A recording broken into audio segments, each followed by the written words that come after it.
जमीन हड़पने की नियत से उषा देवी ने रोहित कुमार तथा उनके परिजनों के विरुद्ध दायर की झूठे मुकदमा। जिले के बोधगया थाना अंतर्गत आने वाला गांव टीका बीघा के स्वर्गीय दामोदर प्रसाद की पत्नी उषा देवी ने अपनी ही सगी छोटी बहन कौशल्या देवी, उनके बेटे रोहित कुमार, बहू प्रीति बर्णवाल तथा और एक अन्य मनोज कुमार उर्फ मनु के विरुद्ध बोधगया थाने में दिनांक 14/12/2023 को एफआईआर दर्ज यह कहते हुए कराई कि वो कौशल्या देवी की बेटी संतोली की शादी करने के लिए कर्ज के रूप में अलग अलग तारीख को कुछ नगद तथा कुछ अलग अलग खातों में रुपए ट्रांसफर कराई हैं।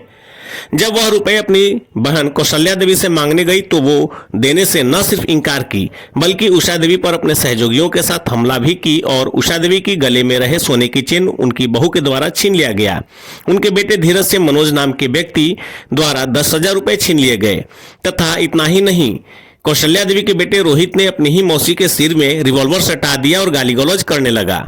जब इस बात की जानकारी पत्रकारों को हुई तो वो इसकी सच्चाई को जानने के लिए दिनांक 21/2/2024 को उषा देवी के घर पर गए। उषा देवी तथा उनके दोनों लड़के से मिले। सुनील कुमार और धीरज कुमार से जब मुलाकात हुई तो पत्रकारों के द्वारा सवाल किया जाने लगा। सुनील एवं धीरज ने किसी भी सवाल के जवाब नहीं दिए तथा भागने लगे। भागने के क्रम में उषा देवी तथा उनके दोनों लड़के ने पत्रकारों को ही गाली गलौज करते हुए मारने की धमकी दे डाली। अब सवाल यह उठता है कि उषा देवी और उनके दोनों लड़के जब सही थे तो पत्रकारों के सवाल का जवाब क्यों नहीं दिए।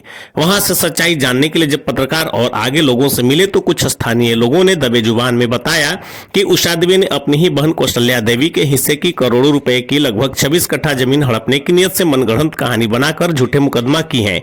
जिस तारीख में कौशल्या देवी तथा उनके बेटे और बहू के विरुद्ध मुकदमा की है, वास्तव में वो लोग गया में थे ही नहीं।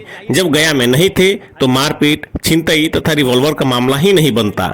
इसलिए उषा देवी के द्वारा किए गए मुकदमे झूठे हैं।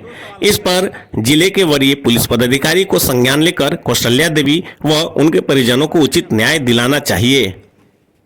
धीरज जी, जब आप गए थे माँ को लेकर के तो आपके साथ क्या घटना घटा था? धीरज जी, जब आप गए थे माँ को लेकर के तो आपके साथ क्या घटना घटा था?